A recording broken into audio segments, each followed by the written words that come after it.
Bonjour à toutes et à tous. Bonjour Coralie. Merci d'avoir accepté l'invitation de PI, notre laboratoire d'innovation positive, pour nous parler de sciences comportementales. Cette année, au sein de PI, nous traitons la question de l'engagement, des émotions, ce qui produit de l'action, ce qui motive des transformations au niveau individuel comme au niveau des organisations. Alors Coralie, tu es docteur en sciences cognitives, tu es chercheuse au sein de l'ENSPSL, et puis pour la petite histoire, nous étions rencontrés durant la Convention citoyenne pour le climat, où tu faisais partie du groupe d'appui aux citoyens, et moi du groupe d'animation. Je suis Romain Varenne et je co-dirige avec Barbara Carrière notre lab PI. Et on s'est dit que c'était une bonne idée, une très bonne idée même, que tu nous expliques un peu en scientifique ce que sont les sciences comportementales, les champs concrets de recherche et puis les enjeux d'avenir. Alors, comment les facteurs de motivation affectent les comportements sociaux des personnes? Pourquoi les politiques publiques devraient se saisir davantage de cette expertise scientifique? C'est des points qu'on va aborder, mais je vais te laisser une carte blanche pour nous présenter un petit peu les sciences comportementales et puis faire peut-être des zooms sur des cas concrets. Je te laisse la parole, Coralie. À toi.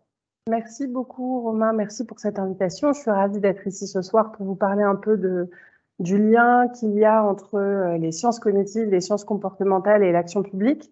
Donc moi, je suis chercheuse en sciences cognitives et mon domaine de spécialité, c'est la cognition sociale, c'est-à-dire l'ensemble des mécanismes qui font qu'on interagit dans des groupes, qu'on comprend les autres, qu'on peut anticiper leurs comportements, qu'on arrive à lire leurs émotions. Et je ne me considère pas comme faisant de la recherche appliquée, mais j'ai à cœur de réfléchir à des façons dont on peut importer les connaissances qui sont générées par les sciences cognitives et les sciences comportementales pour mieux informer la façon dont on réfléchit à l'action publique et au changement. Et là, je vais essayer avec des cas un peu concrets de vous expliquer par l'exemple, je dirais, ce que sont ces sciences comportementales et ces sciences cognitives. Alors justement, on commence par un exemple qui est celui de la lutte contre le tabagisme. Et puis on peut faire, alors là je ne vous vois pas, mais je vous devine, mais vous pouvez chacun faire une expérience de pensée et vous demander si vous étiez un décideur public et que votre rôle était de limiter le tabagisme, qui est associé à toutes sortes de coûts sociaux et de coûts de santé. Qu'est-ce que vous auriez envie de favoriser? Quelle action vous auriez envie de favoriser? Et vous pouvez imaginer que vous avez un catalogue de choix de politique publique. Par exemple, rendre gratuit les patchs nicotine, interdire la consommation de tabac dans l'ensemble des lieux publics, interdire la publicité à propos du tabac. Vous voyez, vous avez tout un éventail de politiques publiques à votre disposition. Et puis bien sûr, c'est une politique publique qu'on connaît bien, augmenter le prix du tabac. Alors, les chercheurs en sciences sociales savent évaluer en fait ces différentes politiques publiques et aujourd'hui, on sait que par exemple, rendre gratuit le patch nicotine, c'est pas quelque chose qui a un effet très fort. Interdire la publicité, c'est pas quelque chose qui a un effet très fort. En revanche, augmenter le prix du paquet de cigarettes, ça a un effet très fort.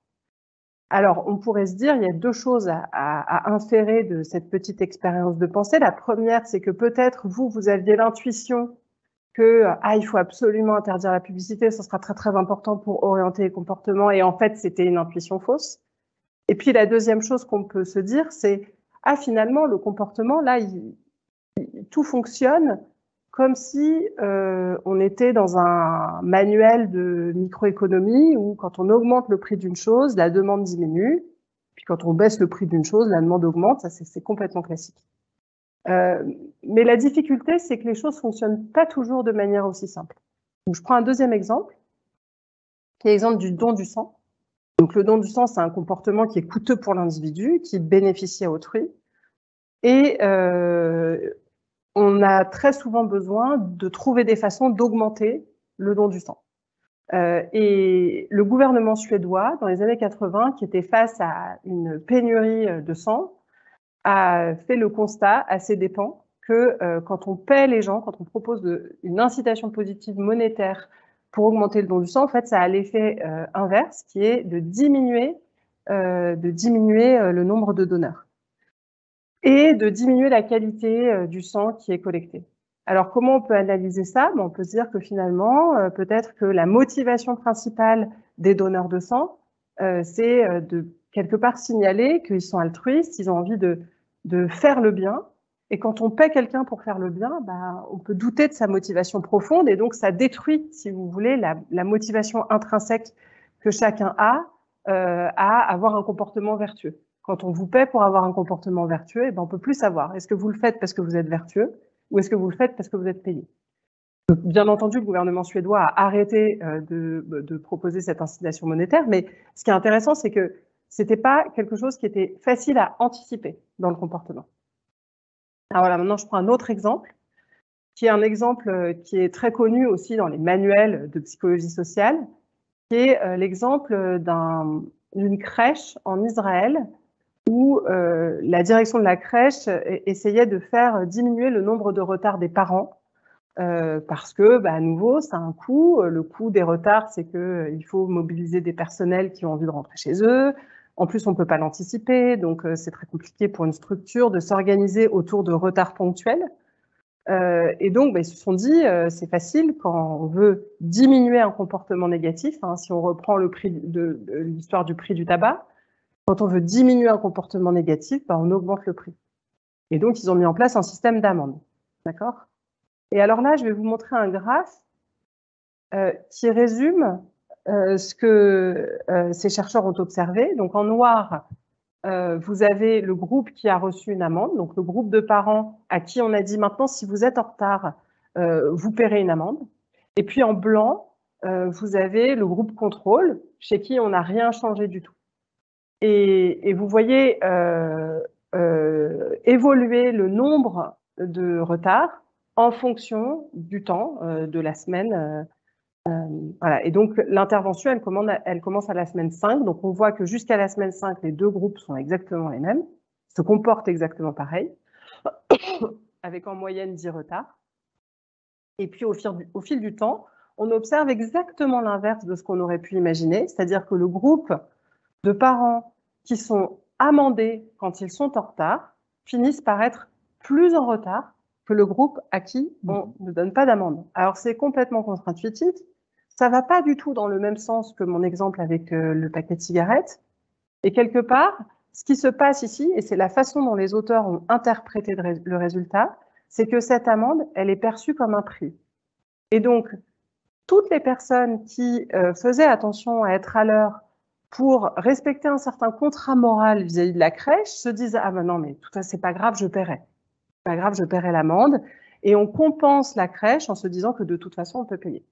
Donc, vous voyez, ces exemples, en fait, ça montre que le comportement humain est compliqué. Parfois, quand on augmente, quand on fait une incitation négative, on fait diminuer le comportement négatif. Mais parfois, quand on met une incitation positive, on fait diminuer un comportement vertueux. Et puis là, dans ce dernier exemple, on met une incitation négative et ça fait augmenter le comportement qu'on cherche à éviter. Donc, quelque part, il faut quand même avoir ça en tête parce que quand on veut faire évoluer les comportements, on a peut-être un peu tendance à penser de façon automatique à la carotte et au bâton et à se dire que plus de bâtons égale moins de comportements négatifs et plus de carottes égale plus de comportements positifs, et c'est pas si simple.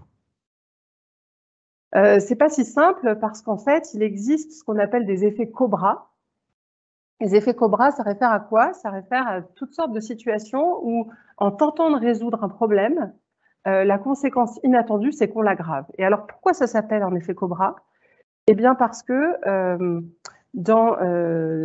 en Inde, à l'époque coloniale, le gouvernement avait tenté de réduire la quantité de cobras sauvages dans les villes en se disant, mais c'est très simple, on va dire aux habitants de New Delhi que lorsqu'ils trouvent un cobra, s'ils ramènent la tête du cobra, ils ont une récompense en échange.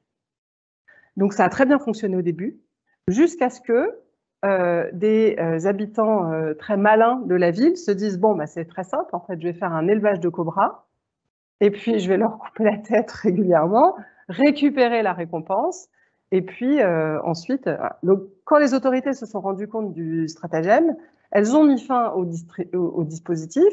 Bien entendu, tous les habitants ont relâché les cobras dans la ville. Et la fin de l'histoire, c'est qu'il y avait plus de cobras à la fin qu'au début. Donc, les citoyens, ils ont une psychologie et on ne peut pas en faire abstraction, en fait. On ne peut pas construire des politiques publiques ou des politiques dans le monde de l'entreprise. En fait, c'est exactement pareil. Des politiques à propos des personnes sans prendre en compte la psychologie des personnes. Je vous donne un autre exemple qui est très intéressant, qui est un exemple de vie réelle. Donc là, je vous avais montré un peu des exemples, je dirais, anecdotiques, mais là, c'est un exemple qui est important parce qu'il a eu un fort écho aux États-Unis. C'est un programme qui s'appelle Scared Straight, donc ça veut dire faire peur directement. Et c'est un programme qui visait à lutter contre la délinquance juvénile en faisant visiter des prisons aux jeunes.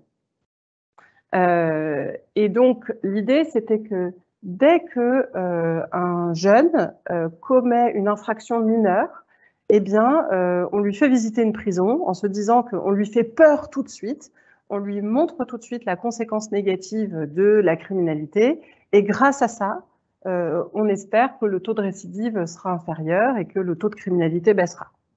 Donc, on a des intuitions, hein. On se dit, OK, d'accord, on voit bien pourquoi des personnes ont pu avoir cette idée. Ce qui est intéressant avec ce programme, c'est que on constate en effet que les jeunes qui ont bénéficié du programme ont commis moins de crimes avant qu'après, mais cette baisse, elle est inférieure à la baisse qu'on observe chez les jeunes qui n'ont pas bénéficié du programme. Donc, j'aime bien cet exemple parce que ça montre que quand on évalue une politique publique, en fait, c'est compliqué. Il ne faut pas regarder juste ce qui se passe avant et ce qui se passe après. Il faut regarder ce qui se passe avant et ce qui se passe après dans un groupe qui reçoit le programme et dans un groupe qui est semblable en tout point et qui ne le reçoit pas. Et donc, des chercheurs en économie et en sciences sociales, pardonnez-moi, voilà, ont pu évaluer que finalement, chaque dollar qui a été dépensé pour ce programme a donné lieu à plus de 200 $ de dommages sociaux collatéraux, parce qu'évidemment, quand on emprisonne des personnes, il y a toutes sortes de dommages sociaux qu'on arrive aujourd'hui, dont on arrive aujourd'hui à quantifier l'impact financier. Et là, c'est véritablement une politique publique qui visait à être efficace et qui s'est trouvée être complètement contre-productive. Alors peut-être que vous vous dites là, bon, elle est en train de sélectionner des exemples un peu amusants pour dire, regardez comme nos décideurs sont pas doués, mais c'est pas vrai en fait. Je ne suis pas en train de faire une sélection de programmes qui fonctionnent à l'envers juste pour amuser nos auditeurs un soir d'hiver. En fait, les échecs sont plus courants que les succès. Et c'est vrai, donc là, je vous ai mis la référence du rapport qui détaille un petit peu, il y a quelques années maintenant, tous les essais randomisés contrôlés dont on a la trace dans divers domaines de l'action publique. Et on constate que dans toutes sortes de domaines, donc par exemple dans le domaine de l'éducation, les politiques publiques éducatives, actuellement, si on regarde les études bien conduites, donc c'est pour ça que je parle d'essais randomisés contrôlés, ces études bien conduites et rigoureuses, 70 à 75% de ces études ont un impact soit très faible, soit nul. Dans le domaine de l'emploi et de la formation, c'est la même chose. La plupart des politiques d'emploi et de politiques de formation ont un effet très faible ou nul. Pardon, c'est à moitié en anglais, à moitié en français, médecine. Dans le domaine médical, on sait très bien tracer, puisque quand on met sur le marché un nouveau médicament, un nouveau vaccin ou une nouvelle thérapie, il faut que ce soit évalué dans des essais cliniques dont on connaît aujourd'hui, grâce au Covid notamment, les différentes phases. Et ce qu'on peut quantifier, c'est qu'il y a à peu près la moitié des dispositifs médicaux qui sont évalués en phase 2 qui sont ensuite abandonnés. Donc la phase 2, c'est pas le tout début. C'est pas le tout début de l'idée où on se dit « Ah, on est en recherche fondamentale et on se dit peut-être que ça pourrait avoir cet effet-là. » On est déjà plus avancé dans le processus. Et en phase 2, on se rend compte dans la moitié des cas que non, finalement, ça ne va pas marcher comme prévu. Alors peut-être qu'à ce stade, vous vous dites, bon, bah voilà, ça c'est le secteur public, hein, on n'a que des idées qui ne fonctionnent pas, mais en business, c'est exactement la même chose. Il y a une étude très intéressante qui a été conduite sur les expérimentations qui sont faites, par exemple, dans des énormes groupes comme Google et Microsoft, qui sans cesse essayent de comparer différentes stratégies de communication, d'organisation, etc., et qui trouvent des chiffres à peu près semblables. Donc finalement, ce que ça montre sur ces échecs, c'est que on peut avoir des intuitions sur la façon dont les gens vont se comporter, et puis en fait, ces intuitions, elles sont fausses, et c'est une humilité qu'il faut avoir et qu'on apprend à avoir un peu automatiquement quand on fait de la science, parce qu'on voit bien qu'on se trompe quand on fait des expérimentations et qu'on n'a pas les effets escomptés. Mais c'est cette attitude d'humilité qu'il faut réussir à diffuser auprès des décideurs publics et puis aussi auprès du citoyen pour se rendre compte que finalement, eh ben, tant que les choses n'ont pas été évaluées de manière rigoureuse, on ne peut pas complètement savoir ce qui va se passer. Donc c'est difficile de savoir précisément si une action, un dispositif, une politique publique va fonctionner comme attendu. Et ça, c'est dû au fait que nous ne sommes pas des robots, nous ne sommes pas des homo economicus. Ça signifie qu'on ne fonctionne pas de façon automatique comme les théories économiques le prédisent, c'est-à-dire qu'on peut réagir de façon imprévisible à des incitations positives et à des incitations négatives. Donc on n'est pas des homo economicus, on est des homo sapiens, c'est-à-dire qu'on a notre part d'irrationalité qui en fait n'est pas irrationnelle, c'est-à-dire qu'on est des êtres sociaux et on prend toutes ces choses sociales en compte quand on prend des décisions, contrairement par exemple à un ordinateur qui effectivement va réagir de façon tout à fait prévisible aux incitations positives et aux incitations négatives. Donc le message là de cette partie, c'est que on ne peut pas ignorer la psychologie humaine parce qu'en fait, à chaque fois qu'on fait une action publique, elle passe par le cerveau d'un humain qui va traiter l'information d'une manière spécifique. Et ce prisme-là de la psychologie, si on ne le prend pas en compte, en fait, on ne peut pas deviner le comportement et le résultat du dispositif ou de l'action publique. À l'inverse, quand on comprend et quand on connaît la psychologie humaine, on peut créer des politiques, des lois et même des infrastructures qui sont mieux adaptées et donc plus efficaces. Alors pourquoi j'ai mis une image de cheval ici ?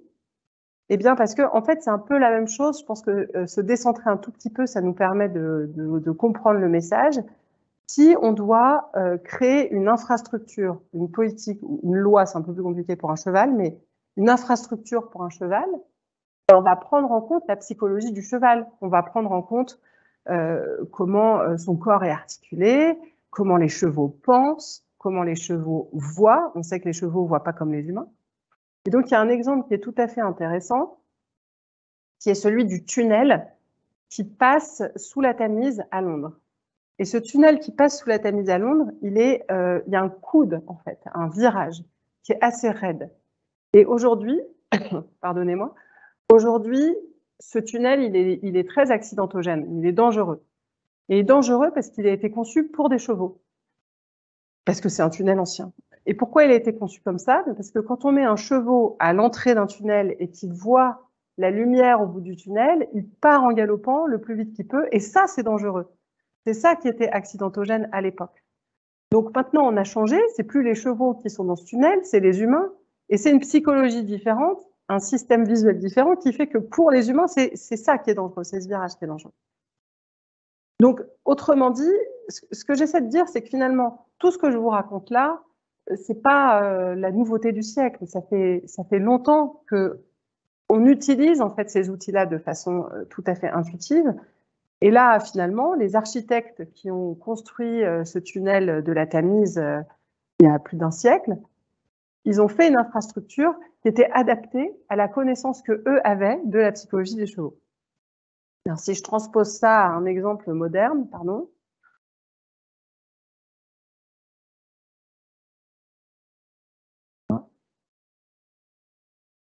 Si je transpose ça à un exemple moderne, donc ça c'est un exemple qui est extrêmement connu en sciences comportementales.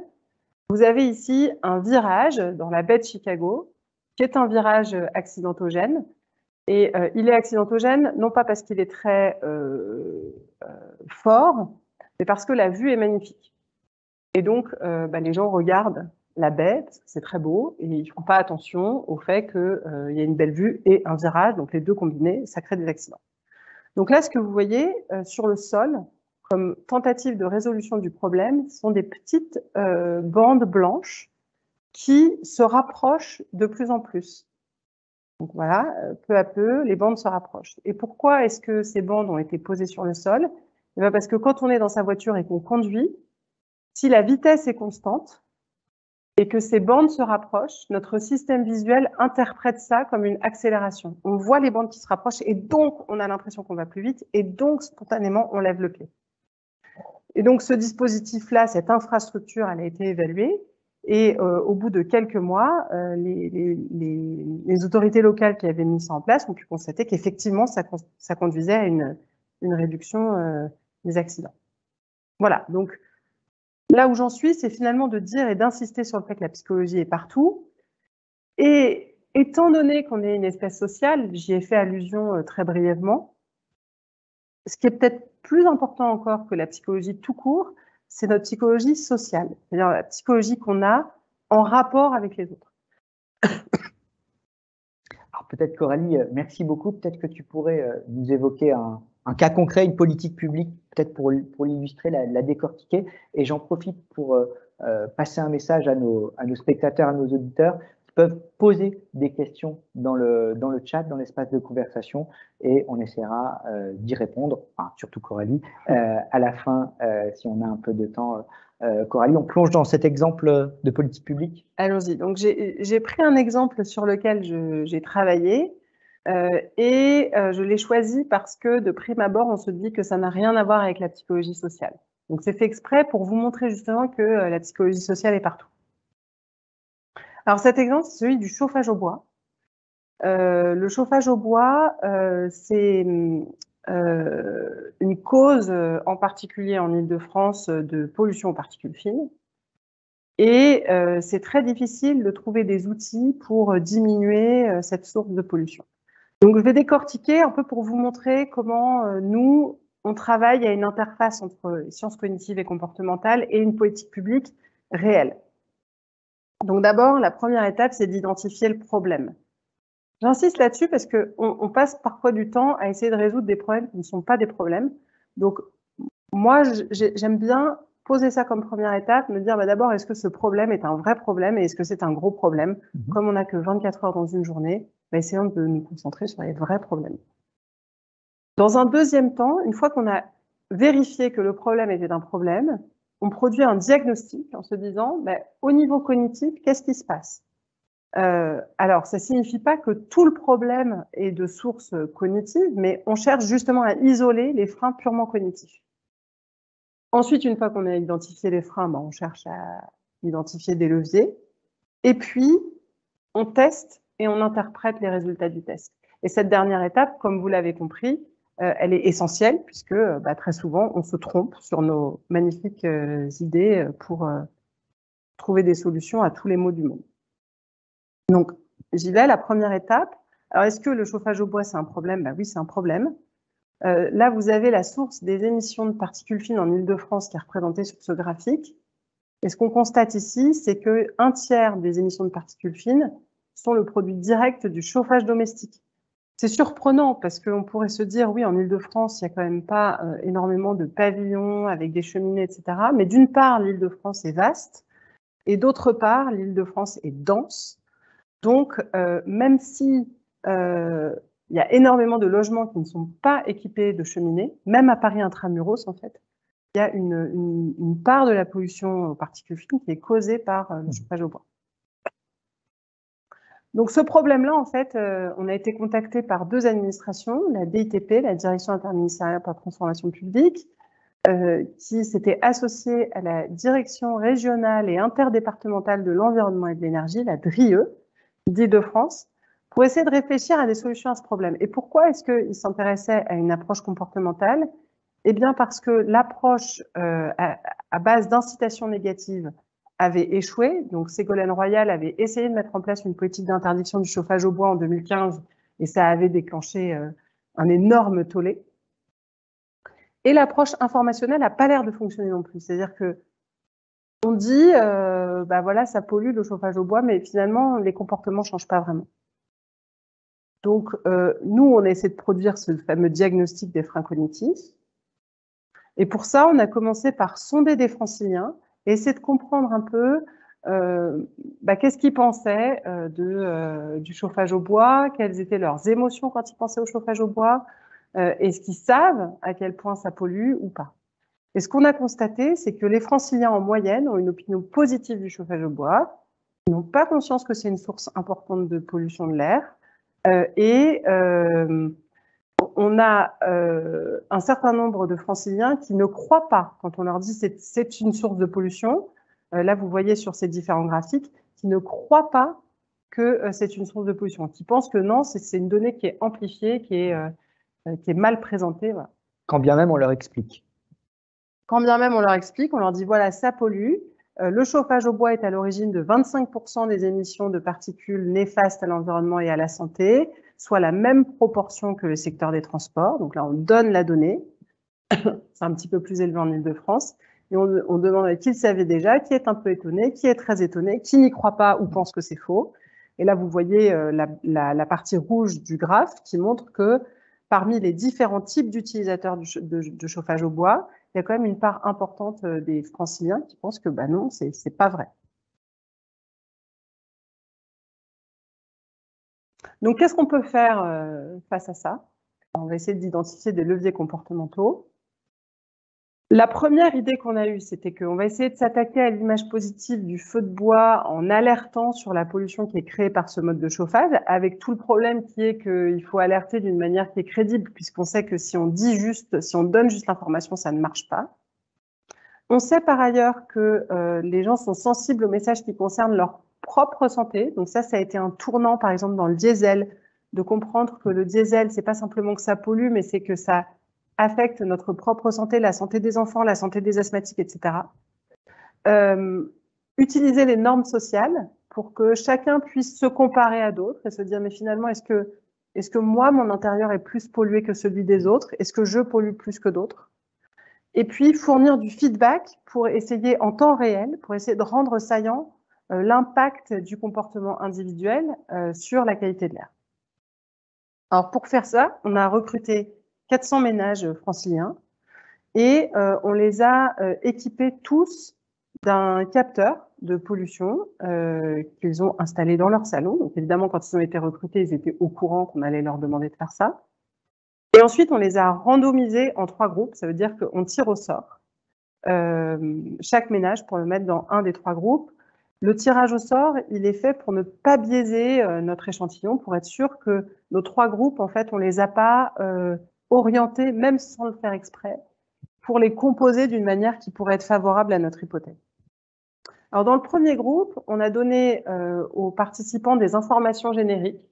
Par exemple, on leur explique que le chauffage au bois, ça correspond en termes de particules fines ingérées à tant de cigarettes ou quand on est près d'un feu de bois pendant 4 heures dans une cheminée, face à une cheminée ouverte, c'est l'équivalent d'un aller-retour Paris-Marseille, d'un vieux camion diesel. Enfin voilà, je me souviens plus très bien des équivalents, mais on a essayé de donner des informations dans un format intuitif et saillant.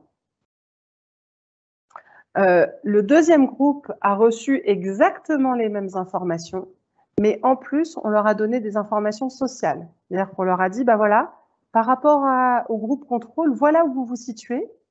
Et chaque semaine, on leur envoyait leur classement. Donc, ils pouvaient voir s'ils étaient en train de progresser ou pas. Okay. Et par ailleurs, on leur montrait aussi des graphiques qui leur permettaient de voir en temps réel à quel moment de la journée ils avaient connu à l'intérieur de leur salon des pics de pollution. Donc, on rend la pollution personnelle saillante chez ces personnes-là.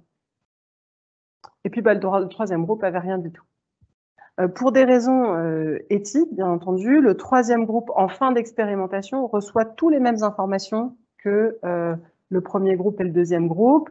Et puis, le premier groupe, en fin d'expérimentation, reçoit aussi toutes ces informations personnalisées. Donc, à la fin des fins, tout le monde a reçu les mêmes informations.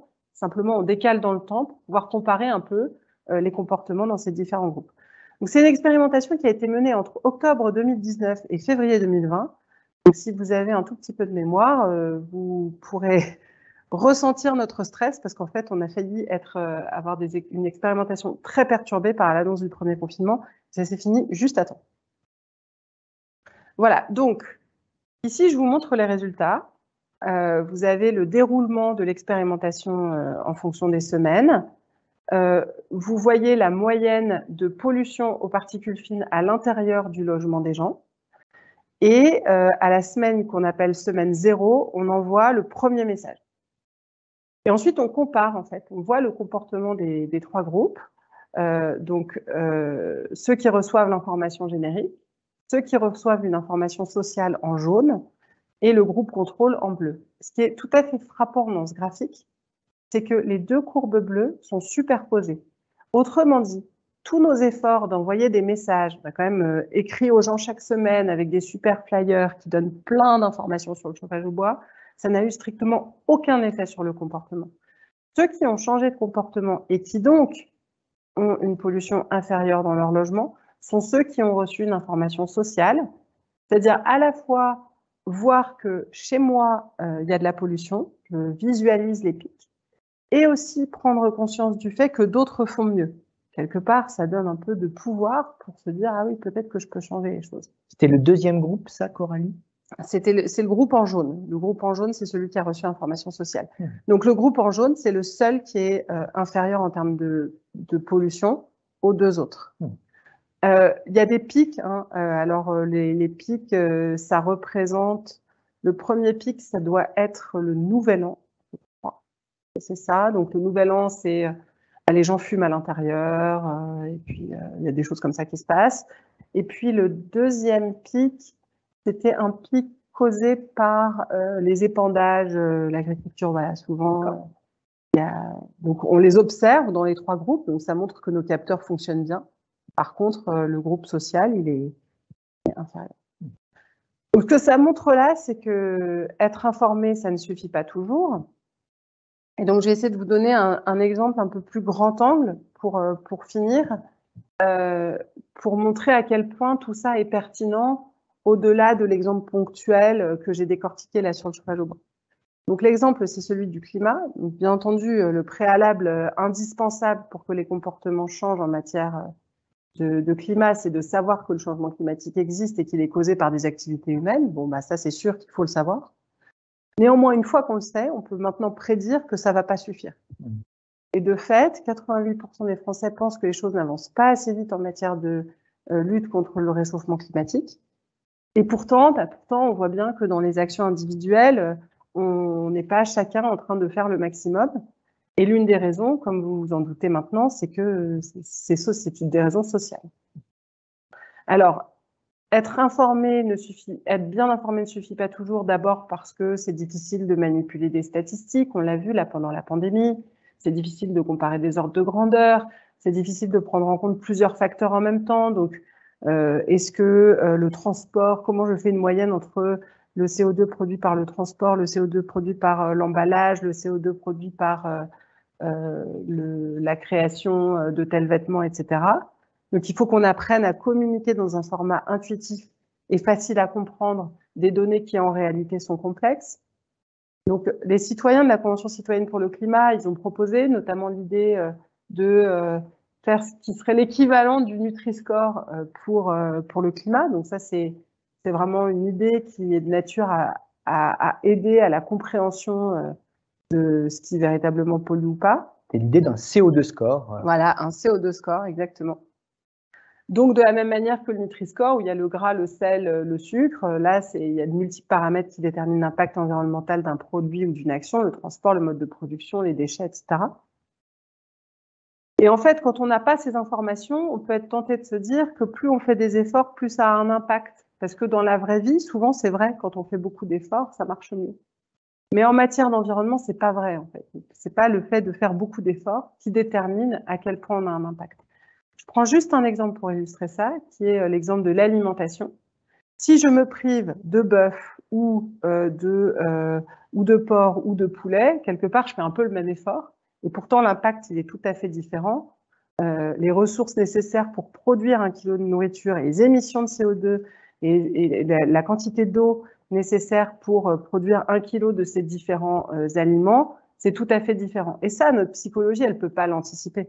Notre psychologie peut pas deviner à quel point c'est différent de faire l'effort d'arrêter de manger du bœuf par rapport à l'effort d'arrêter de manger du porc. Ou d'en manger moins. Ou d'en manger moins, exactement. Voilà. Donc la perception de ce qui produit le CO2, elle n'est pas forcément alignée avec la réalité.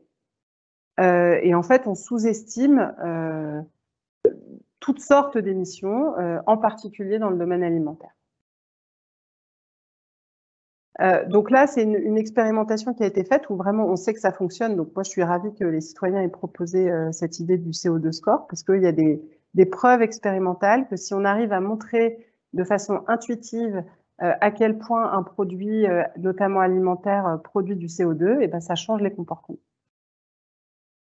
Voilà, mais comme j'ai souligné à de nombreuses reprises maintenant, ça ne suffit pas d'informer. Et pourquoi? Parce qu'il y a ces fameux éléments sociaux. Donc c'est important aussi d'avoir en tête qu'il faut partager des informations sur ce que fait ou ce que pense la majorité. Quand on informe des personnes que la majorité autour de recycle, ben alors ils sont incités à recycler aussi. Et l'idée, c'est que finalement, dans le changement climatique, on est dans une espèce de souci de réciprocité où on se dit, moi, je veux bien y aller, mais si chacun fait sa part, et je veux la preuve que chacun est en train de faire sa part. En fait, on sait que le meilleur prédicteur du rejet d'une réforme, c'est pas qu'elle soit perçue comme inefficace, mais c'est qu'elle soit perçue comme injuste, y compris quand les personnes croient à l'efficacité de la réforme. Donc, vraiment, on a une préoccupation centrale majeure de est-ce que c'est juste ou pas juste, et comment est-ce qu'on évalue si c'est juste ou pas juste? Ben, c'est aussi en fonction de est-ce que chacun fait sa part ou pas. Le deuxième point, c'est que on peut s'appuyer sur le souci de la réputation, sur la motivation des personnes à avoir une bonne image. Donc là, c'est un domaine qui n'a absolument rien à voir avec le changement climatique, mais la fameuse campagne « Tu t'es vu quand t'as bu », où il y avait cette idée qu'on va essayer d'aider les gens à voir l'image qu'ils projettent d'eux-mêmes pour changer le comportement. Et donc, pour l'environnement, il y a toutes sortes d'outils qui permettent soit de mobiliser la honte. Donc, les Suédois ont beaucoup parlé de la honte à prendre l'avion, que finalement, ça fait changer les comportements. Ou alors, là, je vous ai mis un petit panneau qui est utilisé en Californie pour prévenir les voisins que la pelouse est moche, mais c'est parce que j'ai décidé de ne pas arroser pour protéger la planète. Parce que si j'ai pas cette petite pancarte, on pourrait se dire que j'arrose pas parce que je suis un voisin négligent, par exemple.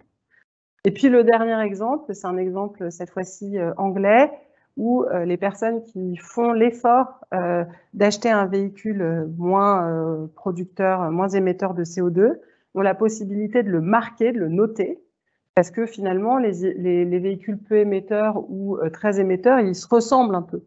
Donc là, c'est une petite incitation pour montrer qu'on est en train d'avoir un comportement. Ah, c'est marqué où sur la plaque Ben, c'est juste qu'elle est verte, oui, tu as raison. Cette plaque est verte. C'est ça la seule différence avec les autres. Voilà, donc là, je conclus sur le fait que, si je résume un petit peu tout ce que j'ai dit là, quels sont les facteurs de réussite? Si on essaye de résumer à des recettes, même si j'aime pas bien ça, mais essayons de résumer à des recettes. Le premier facteur de réussite, c'est de communiquer les informations dans un format qui est facilement compréhensible. Donc, à la fois pour le chauffage au bois et pour le climat, je vous ai donné des exemples de ça.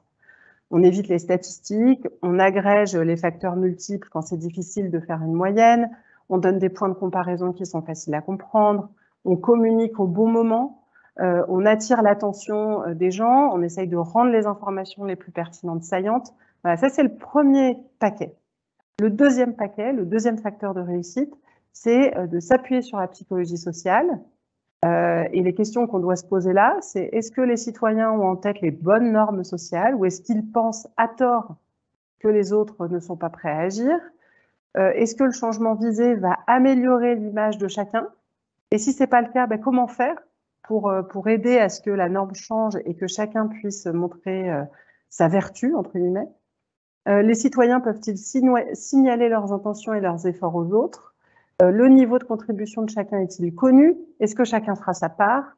Est-ce que la politique qui est visée est juste? Est-ce qu'elle est perçue comme juste? Voilà, c'est toutes les questions sociales qu'il faut se poser.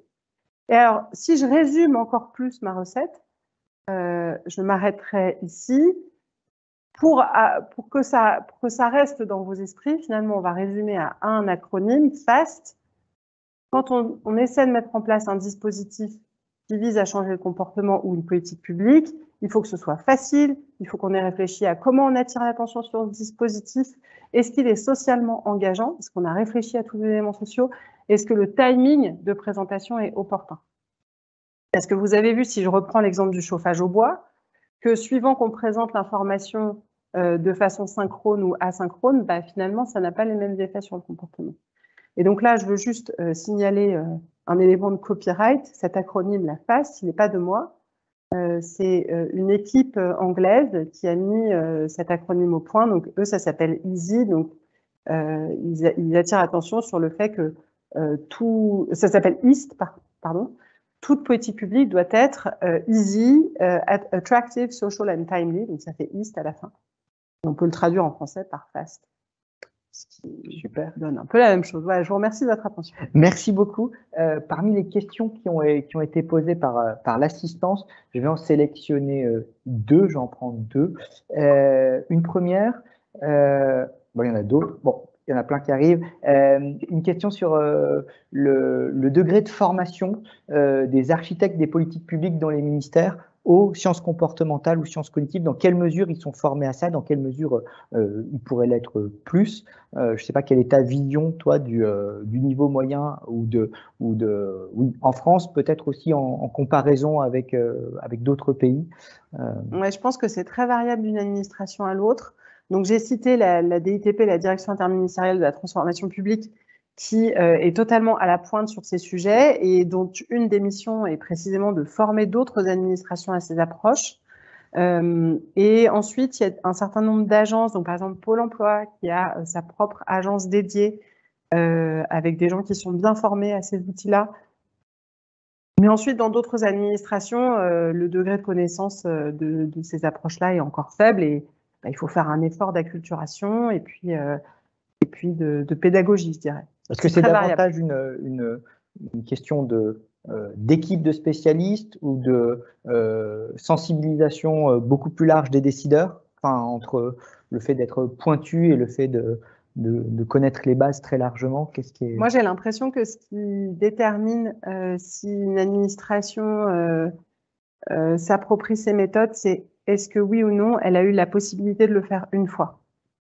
Parce qu'en fait, là, voilà, j'ai essayé de prendre plein d'exemples concrets, justement pour pas faire un speech avec plein de jargon théorique, etc., etc. Mais n'empêche que c'est quand on met les mains dans le cambouis qu'on comprend à quoi ça peut servir en construisant un nouvel outil avec des réflexions différentes et au contact de gens qui font de la recherche sur ces sujets.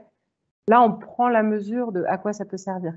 Donc, j'ai l'impression que c'est ça le facteur déterminant. C'est pas est-ce qu'il y a eu une formation généraliste à ce sujet. C'est l'expérimentation, ouais. le cas concret. Est-ce qu'il y a eu une occasion d'expérimenter avec ces méthodes?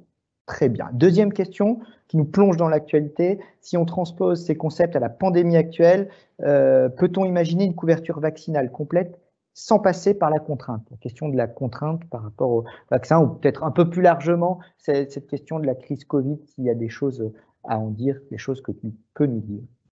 Bah oui, c'est vraiment, c'est une super question. Enfin, ça se transpose totalement au contexte de la crise Covid. Donc, sur la vaccination, ce qu'on sait, c'est que quelque part, on est un peu pessimiste parfois sur cette idée que voilà, il y a des gens qui sont des hésitants à la vaccination et puis ils sont irrationnels et puis tant pis, c'est comme ça. Moi, ce que je pense, c'est que en argumentant, en ayant des discussions avec des personnes, avec des tiers de confiance, les opinions changent. Et en fait, ce que je dis là, c'est basé sur toute une recherche sur l'hésitation vaccinale qui précède en fait le vaccin Covid, sur l'hésitation vaccinale pour le vaccin contre la grippe, contre la rougeole pour les enfants, etc. Donc, il y a une énorme littérature à l'interface entre psychologie et santé publique sur ces questions. Et ce que cette littérature montre, scientifique, c'est que avoir des discussions avec des tiers de confiance, ça fait changer les comportements, ça fait évoluer les opinions. Et donc, moi, j'ai travaillé directement là-dessus, là, très récemment, sur l'hésitation vaccinale, parce qu'on s'est dit, en fait, on est un peu embêté parce qu'il faudrait, pour que ça fonctionne bien, que tout le monde puisse avoir en même temps une conversation avec son médecin généraliste ou une infirmière. Or, on ne peut pas en fait démultiplier, on ne peut pas industrialiser ça. Donc, on a conçu un outil, un chatbot, qui mime une interaction conversationnelle, en se disant probablement que c'est moins bien qu'une vraie conversation, mais peut-être que ça aide. Et effectivement, on a montré, toujours avec la même technique de randomisation, on a pris des participants et on les a randomisés soit à interagir avec le chatbot, soit à pas interagir avec le chatbot. Et on a constaté que l'opinion vis-à-vis de la vaccination, elle évoluait favorablement après 10 minutes passées à interagir avec ce petit chatbot, à échanger des arguments, des contre-arguments. Donc, c'est une réponse un peu longue parce que, en fait, je ne sais pas répondre à la question qui m'est posée, qui est est-ce qu'on peut se passer de la contrainte? Je ne sais pas. Je ne sais pas si on peut se passer de l'obligation. Et puis, je ne voudrais pas faire une phrase que je regretterai après parce que je pense qu'il y a trop d'incertitudes. Merci pour cette réponse qui était quand même très, très concrète. Une autre question qui est amusante, intéressante. Dans les applis mobiles, un levier clé, la distribution de récompenses. Est-ce que vous avez étudié ce mécanisme dans le cadre des politiques publiques? Attends, tu peux répéter parce que j'étais en train de lire d'autres questions. Trop de questions, vous êtes du coup, je t'écoutais pas.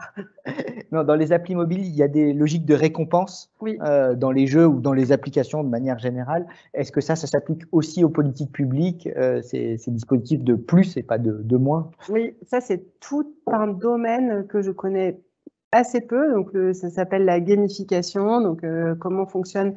Effectivement, c'est vraiment un domaine où il y a énormément de psychologues parce que on connaît bien le fonctionnement du système de récompense et il y a toutes sortes d'astuces pour que les récompenses soient les plus motivantes possibles. Il faut les donner à un certain moment, il faut qu'elles aient certaines caractéristiques, mais je dois avouer que je suis pas experte de ça. Et comment est-ce que c'est transposé aux politiques publiques, ce genre de choses? Transposé ou transposable? Transposé ou transposable. Je sais que c'est dans l'éducation, donc c'est une politique publique, hein, l'éducation.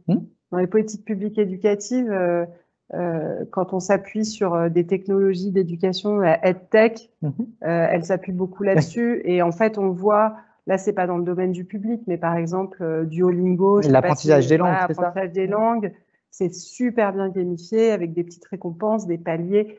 Et même, alors là, c'est pas de la politique publique, mais par exemple, Waze, des applications comme ça de GPS, on a des récompenses symboliques qui font qu'on passe de bébé à ninja, enfin je sais plus, on change de statut de conducteur en fonction de à quel point on utilise l'application.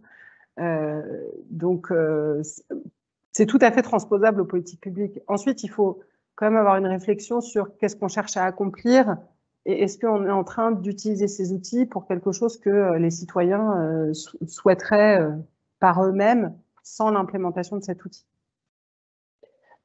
On a beaucoup de questions, mais on arrive au terme des 3140 secondes, qui est le format de ces échanges.